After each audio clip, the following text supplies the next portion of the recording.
우리에게 주시는 하나님의 말씀은 사도행전 2장 42절부터 47절까지입니다. 신약성경 190페이지입니다. 그들이 사도의 가르침을 받아 서로 교제하고 떡을 떼며 오로지 기도하기를 힘쓰니라.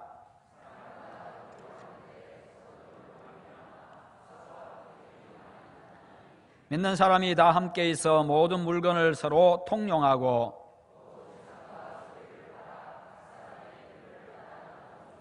날마다 마음을 같이하여 성전에 모이기를 힘쓰고 집에서 떡을 떼며 기쁨과 순전한 마음으로 음식을 먹고 하나님을 찬미하며 또 온 백성에게 칭송을 받으니 주께서 구원받는 사람을 날마다 더하게 하시니라. 아멘. 네, 오늘 말씀의 제목 같이 한번 읽어봅니다. 건강한 교회, 행복한 성도. 아멘. 예, 우리의 교회가 건강한 교회가 되고 여러분은 행복한 성도들 다 되시기를 축원합니다. 예, 지금 설교가 계속 이어지고 있습니다. 고난주간에 예수님의 대속의 죽음, 그리고 부활절에 예수 그리스도의 부활, 그리고 성천절에 예수 그리스도의 승천, 그리고 성령 강림절에 성령의 임하심, 그리고 성령 받은 교회, 성령 받은 초대 예루살렘 교회가 이제 어떤 모습을 가졌는가, 지금 이렇게 설교가 이어지고 있습니다. 오늘 본문은요, 신약의 교회가 처음 탄생했을 때의 예루살렘 교회의 모습입니다. 이 교회의 모습을 성경을 통해서 읽을 때마다 가슴이 벅차오릅니다. 우리 교회도 이런 교회가 되었으면 참 좋겠다는 그런 생각들을 늘 자연스럽게 하게 되고요, 어떻게 하면 그렇게 될 수 있을까 또 고민도 해보고 기도도 하고 그렇게 합니다. 너무나도 아름다운 천국 공동체 모습을 보여주고 있기 때문입니다. 여기서 사람들은 지금까지 맛보지 못했던 기쁨과 사랑과 행복을 맛보았을 겁니다. 세상 어디에서도 볼 수 없는 모습을 그들은 교회 공동체 속에서 경험을 했습니다. 그러면서 그들은요, 예수 믿는 사람들의 세계가 바로 이런 것이구나, 예수 믿으면 이렇게 기쁘고 행복하구나, 그렇게 생각을 했고 그렇게 느꼈을 겁니다. 그들은 성도들의 모임 속에서 천국을 경험했습니다. 그래서 초대 예루살렘 교회는요, 지상에 있는 모든 교회들이 닮고 싶어하고 또 그와 같은 교회를 추구해 나가고 그것을 위해서 또 기도하기도 하는 그런 모델적인 교회입니다. 초대 예루살렘 교회의 모습을 살펴보면서 오늘 우리 교회가 교회의 참모습, 교회의 본질을 회복할 수 있기를 축원합니다. 그러면 예루살렘 교회는 어떤 교회였습니까? 먼저 가르치고 배우는 교회였습니다. 성령 충만한 지도자는 성도들에게 말씀을 가르쳤습니다. 성령 충만한 성도들은요, 겸손한 마음과 열린 마음을 가지고 잘 배우고 그리고 생활 속에서 그 말씀들을 실천에 옮겼습니다. 가르치고 배우는 교회였다는 것은 단지 지식적인 측면만을 이야기하는 것이 아닙니다. 지식적으로도 가르쳤습니다만 그러나 거기에는요, 삶까지 함께 이어지는 것입니다. 지도자들은 하나님의 말씀을 가르치면서 삶으로 본을 보였고요, 그것은 예수님을 본받은 것입니다. 예수님께서 12명의 제자들을 불러가지고 그들을 데리고 다니면서 천국 복음을 전해 그들에게 하나님 말씀을 가르쳤습니다. 뿐만 아니라 그들에게 예수님의 제자들이 어떻게 살아야 되고 하나님의 백성이 어떻게 살아야 되고 하나님의 백성들의 성품은 어때야 되는지 그것을 가르쳐 주셨습니다. 보여주시면서 가르쳐 주셨습니다. 그래서 제자들 역시도 그렇게 한 것입니다. 그렇게 살아있는 교육을 받은 성도들은 배운 바를 생활 속에서 실천했고 그것이 아름다운 열매들로 맺어진 것입니다. 그렇게 아주 능력 있는 삶을 살아갔습니다. 이것이 중요하고 이것이 또한 진정한 교육이라고 할 수가 있습니다. 이것이 진정한 성도의 모습이고 또한 교회의 모습입니다. 당시에 성도들을 가르쳤던 제자들은요, 대부분 학문에 무식했던 어부 출신들이었습니다. 거기다 세리도 있었습니다. 인간적으로 보면은 사람들이 그들에게 가서 무엇을 배우겠다 그렇게 할 수 있는 상황이 아닙니다. 본인들 역시도 사람들에게 내가 무엇인가를 가르쳐야 되겠다 그런 상황도 아니었습니다. 그런 처지도 아닙니다.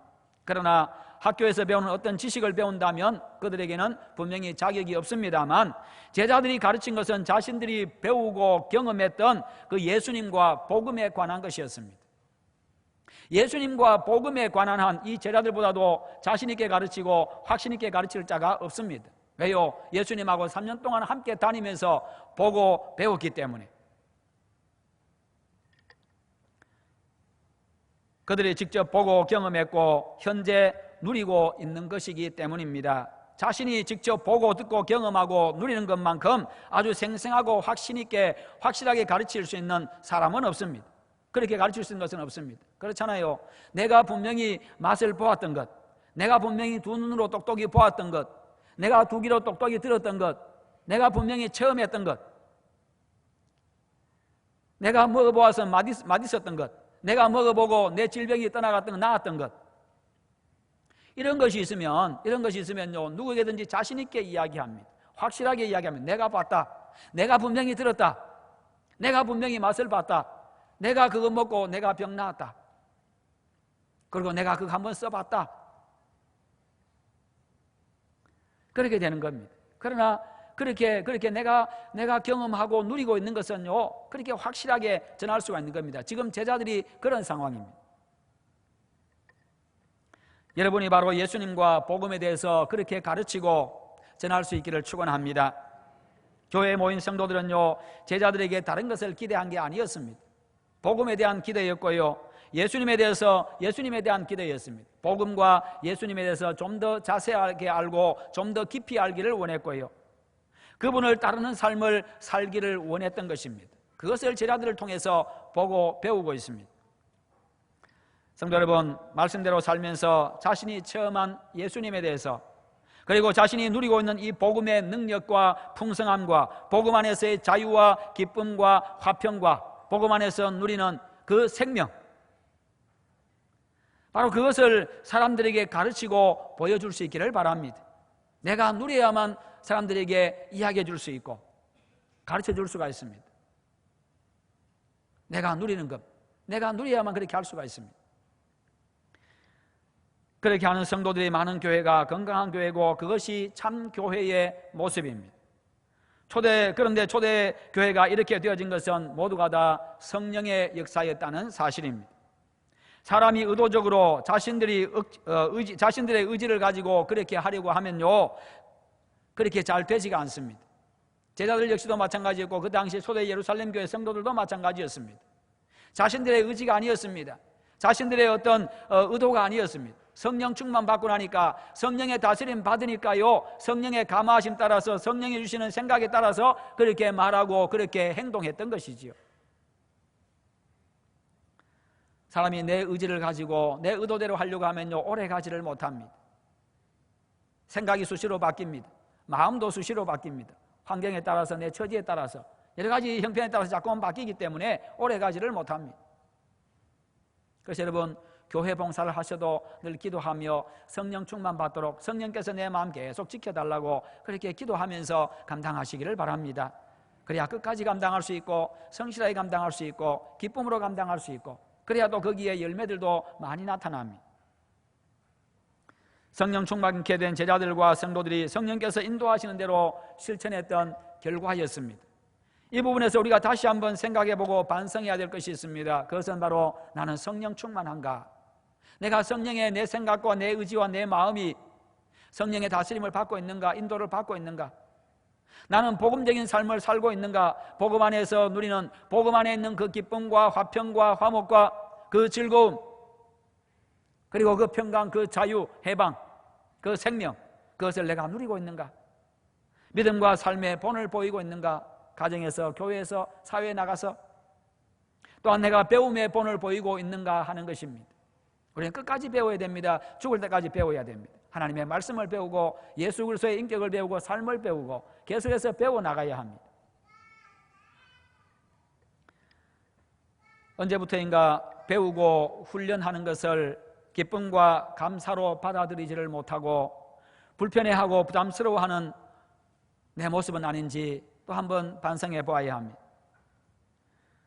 초대교회는 성령 충만해서 가르치고 배우는 그런 교회였다는 사실을 기억하고, 성령 충만한 성도, 가르치고 배우는 일에 힘쓰는 그런 여러분들 다 되시기를 축원합니다.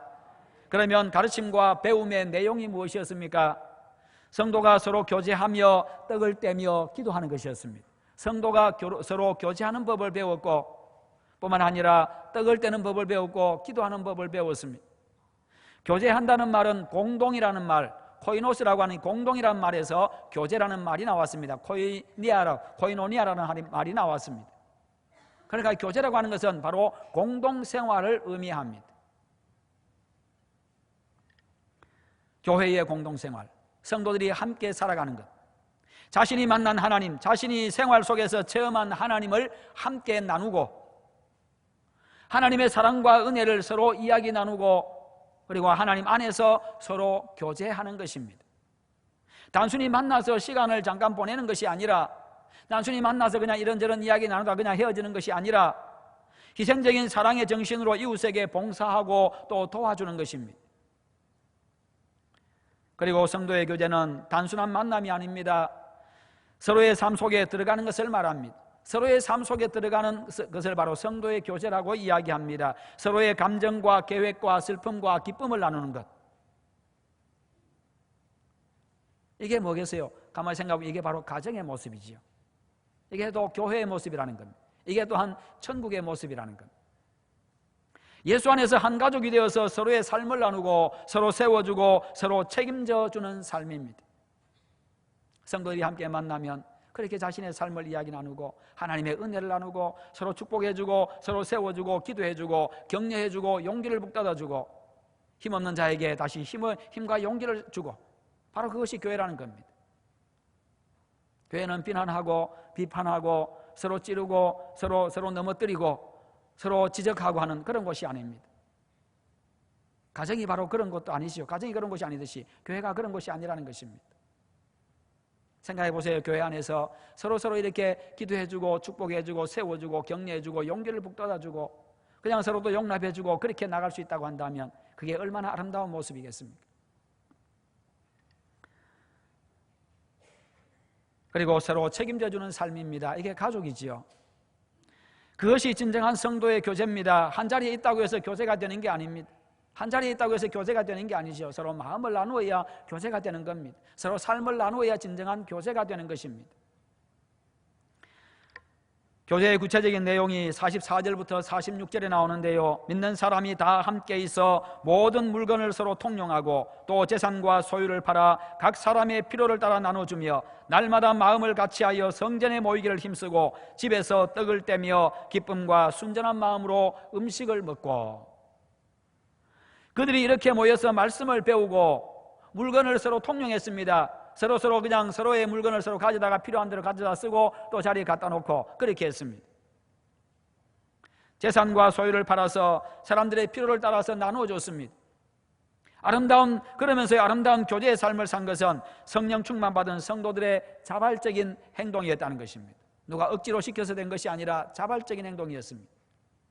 그들이 모여서 말씀을 배우고 물건을 서로 통용하고 자기의 소유를 필요를 따라서 나눠준 것은 한두 번으로 끝난 것이 아니라 계속해서 그렇게 했다라고, 그렇게 지금 문법적인 내용이 그렇습니다. 문법적으로 그렇습니다. 계속해서 그렇게 했다는 것입니다. 그런 그들의 모임이 날마다 이루어졌다는 겁니다. 그것은 날마다 모이고 흩어지기를 반복했다는 것을 이야기해 주고 있습니다. 그것은 곧 교회의 모임과, 교회는요 모임과 흩어짐이 있어야 된다는 겁니다. 성도들이 함께 모여서 예배하고 교제를 나누고 서로 섬기고 그렇게 합니다. 뿐만 아니라 예배를 통해서 하나님을 만나고 하나님의 말씀을 듣고 성도의 교제를 통해서 서로의 형편을 알고, 그러면 이제는 또 자기의 가정으로 돌아가고 자기의 삶의 현장으로 돌아가야 된다는 것입니다.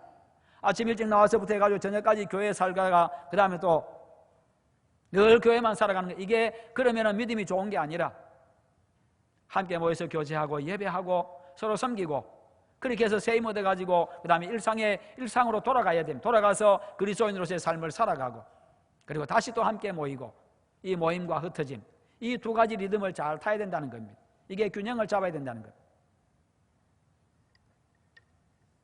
그러면서 우리가 복음을 전하는 사명을 감당해 나가야 됩니다. 가정에서 사명 감당하고 직장에서 사명 감당하고 모임과 흩어짐, 이 두 개의 리듬을 잘 탈 수 있어야 건강한 성도가 되고 건강한 교회가 되어집니다.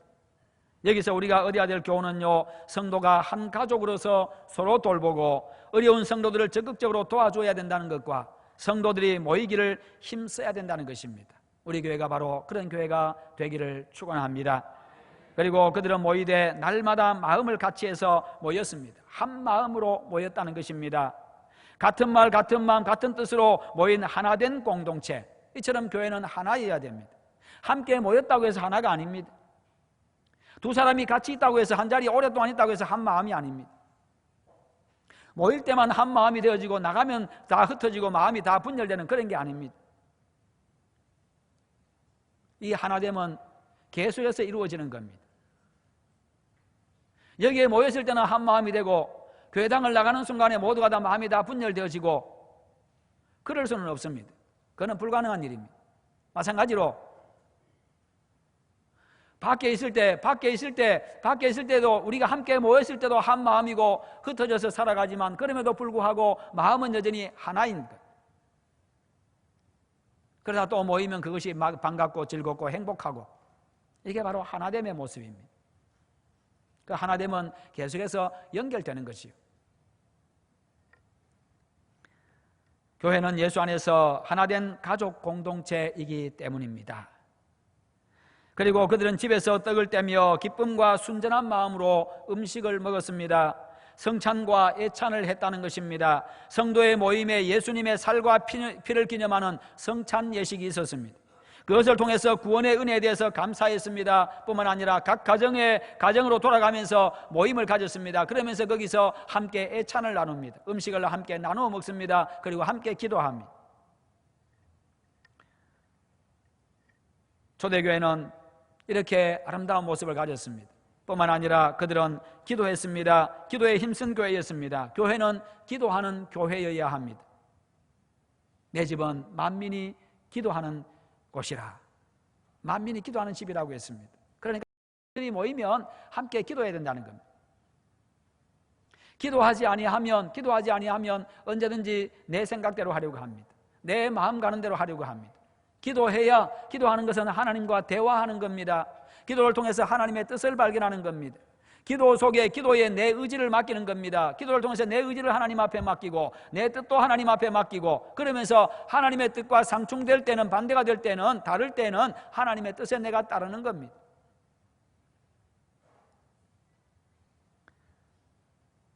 기도에 힘쓰는 교회, 기도의 불꽃이 꺼지지 않고 타오르는 교회, 그런 교회가 되어야 능력이 나타나고 하나님의 뜻을 이루는 교회가 될 수가 있습니다. 그런 여러분들 되시기를 축원합니다. 여러분, 기도는 가정생활 속에서 또 기도하고 매일매일의 모든 일 속에서 기도하며 하나님 의지하고 하나님의 인도를 구하고 또 예배당에 모이면 또 함께 또 기도하고. 성도 여러분, 우리 교회가 모이기를 힘쓰고 은혜와 삶을 나누는 성도의 아름다운 교제와 뜨거운 기도가 있는 그런 교회로 회복되기를 축원합니다. 그런 교회를 위해서 내가 먼저 희생하고 헌신하면서 본을 보이시기를 바랍니다. 그 두 번째는요, 예배하는 교회였습니다. 42절에 나타난 떡을 떼며 기도했다는 이 말입니다. 떡을 떼는 것은 성만찬을 의미합니다. 기도했다는 것은요, 예배로서의 기도 의식을 포함하고 있다는 것을 의미합니다. 그들의 예배는요, 의식 없는 무질서한 예배가 아니었습니다. 가르침과 교제, 성만찬과 기도 등으로 균형이 잡힌 그런 예배였습니다. 그들의 예배는 성전에 모이는 공식적인 예배만 있었던 것이 아닙니다. 각 가정에서도 모여가지고 함께 떡을 떼고 애찬을 나누고 삶을 나누고 교제하고 하나님을 찬미했습니다. 그러니까요, 항상 성도들이 그리스도 안에서 끈끈하게 이렇게 묶여져 있습니다. 서로 교제하면서 끈끈하게 묶여져 있습니다. 그러니까 성도는요, 일상생활 속에서도 서로 연락하고 서로 안부를 묻고 또 서로 찾아보기도 하고 이런 것들에 서로 관심을 가져야 된다는 겁니다.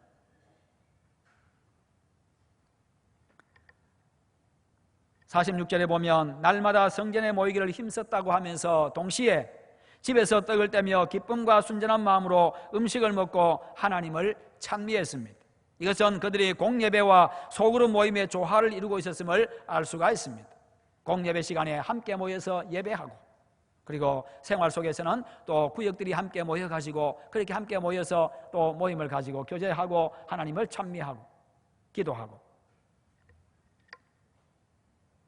그러면서 성도들의 형편을 서로 알고 서로 세워주고 돌보아주고 그러면서 그들은요 그리스도 안에서 하나됨의 기쁨과 성도들 간의 사랑의 교제를 통해서 그리스도의 사랑을 체험했던 것입니다. 그런 기쁨과 감격을 가지고 날마다 성전에 모여서 하나님께 예배했습니다.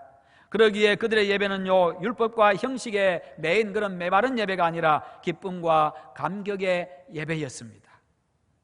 그렇죠. 성도가 생활 속에서 그렇게 함께 끈끈하게 묶여져서 서로 위로하고 격려하고 축복해주고 서로 도와주고 그렇게 아름다운 관계를 맺었다가 함께 또 모이면 그 모임이 너무나 또 기다려지고 즐겁고 반갑고 그러면서 함께 예배하는 그 예배가 얼마나 감격스러웠겠습니까? 얼마나 좋았겠습니까? 얼마나 기쁨이 넘쳤겠어요?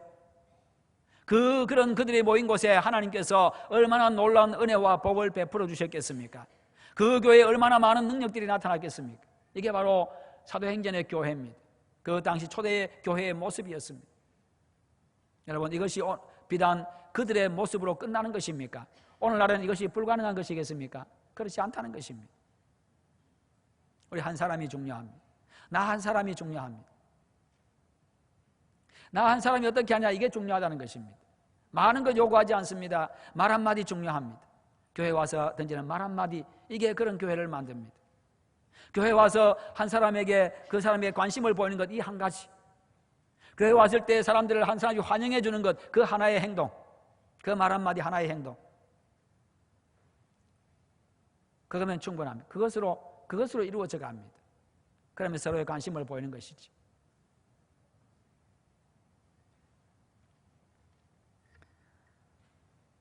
감사와 기쁨과 감격의 찬송이 울려 퍼지는 그런 살아있는 예배, 바로 이렇게 자발적이고 기쁨으로 모이는 구역 모임이 되어지고 주일에 다 함께 모여서 하나님의 구원의 은혜에 대한 깊은 감사와 기쁨과 감격이 충만한 예배를 드리는 그런 우리 교회가 되기를 축원합니다.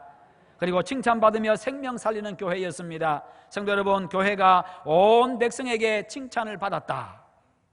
교회가 온 백성들에게 칭찬을 받았다고 이야기합니다. 온 백성들이 흠모할 만한 교회의 모습이었다는 겁니다. 교회가 지역과 민족과 세상에 유익을 끼쳤고 기쁨을 주면서 크게 환영을 받았다는 것입니다. 모든 사람들이 칭찬하고 모든 사람들이 정말 저 교회에 나도 한번 가보고 싶고 모든 백성들이 그 교회 공동체에 소속되어 가지고 나도 저기서 한번 신앙생활 해보고 싶고 바로 그런 교회였다는 것이죠. 얼마나 가슴 뛰는 이야기입니까? 얼마나 가슴이 뛰는 이야기입니까? 생각해 보세요. 우리 교회가 그런 교회라고 한번 생각해 보세요. 미평동의 주민들이 나도 한번 저 수정로교회 한번 가보고 싶다. 대체 수정로교회는 어떤 교회길래 저렇게 행복한가? 도대체 어떤 교회인가? 나도 한번 가서 그 한번 체험해 보고 싶다. 여수 시민들이 그런 생각 가지는 우리 수정로교회, 그렇다고 한번 생각해 보세요. 얼마나 가슴 설레고 얼마나 가슴 벅찬 이야기고. 여러분, 이게 불가능한 일이겠습니까? 조금 전에 말씀드린 대로 내가 한 가지만 하면 됩니다. 한 가지만 실천하면 됩니다. 누가 오든지 환영해 주시고 반갑게 맞이해 주시고 축복의 말 끝내주고요. 생활 속에서 또 그들의 형편들을 살펴주면서 관심을 가져주고 정말 뭔가 도움이 필요한, 위로가 필요한 사람이 있으면 여러 사람이 가서 위로해주고 기도가 필요한 사람이 있으면 찾아가서 또 기도해주고 함께 모일 때 같이 기도해주고 또 다른 도움이 필요하면 함께 또 조금씩 힘을 합해서 도와주고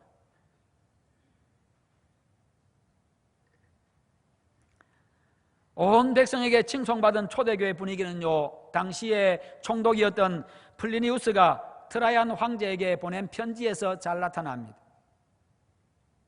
정치인이었던 이 플리니우스가 그 당시에 박해로 말미암아서 성도들이 비밀리에 모이고 그렇게 했던 그들의 모습을 관찰하고 난 다음에 트라이안 황제에게 이렇게 서신을 보냈는데 그 핵심이 무엇인가 하면 그들은 법 이상을 실천하는 사람들입니다. 이게 그의 보고였습니다. 그들은 법 이상을 실천하는 사람들입니다.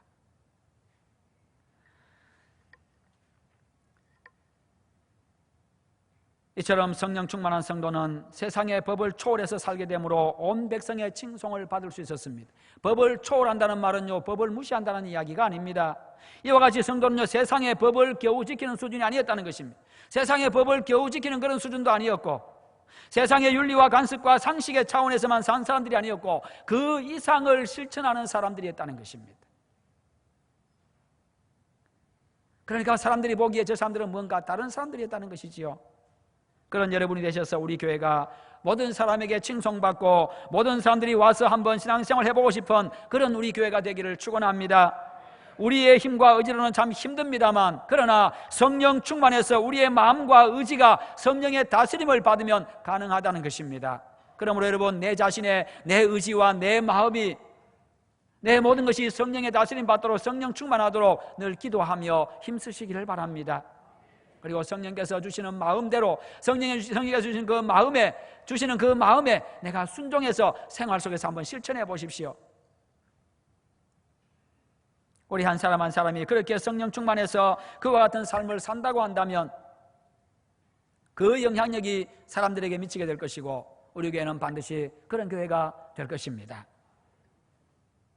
성도 여러분, 주님과 성도에 대한 사랑과 열정에 불타는 그런 지도자의 열정적인 가르침이 있는 교회, 성도들이 열심히 배우고 실천하는 교회, 기쁨과 감격이 넘치는 살아있는 예배가 있는 교회, 하나님과 사랑의 교제와 섬김이 있는 교회, 온 백성들에게 칭찬을 받고 생명을 살리는 일에 최선을 다하는 교회, 그런 교회에 하나님은 구원 얻을 사람을 보내주십니다. 주께서 구원받는 사람을 날마다 더하게 하시니라. 더하게 하시니라, 이 말은요, 계속해서 더해 주셨다는 그런 의미입니다. 성령 충만한 성도들이 한 사람 한 사람 늘어감으로 우리 교회가 이와 같은 교회의 모습으로 점점 변화되기를 바랍니다. 그래서 정말 건강한 교회, 행복한 성도들 되시기를 축원합니다. 그래서 지역사회에서 칭찬받고 지역사회에서 환영받고 하나님께서 우리 교회에 구원받는 사람을 날마다 더해주시는 그런 교회가 되어서 이 시대와 세계를 감당하는 능력 있는 우리 여수수정로교회가 되기를 주님의 이름으로 축원합니다.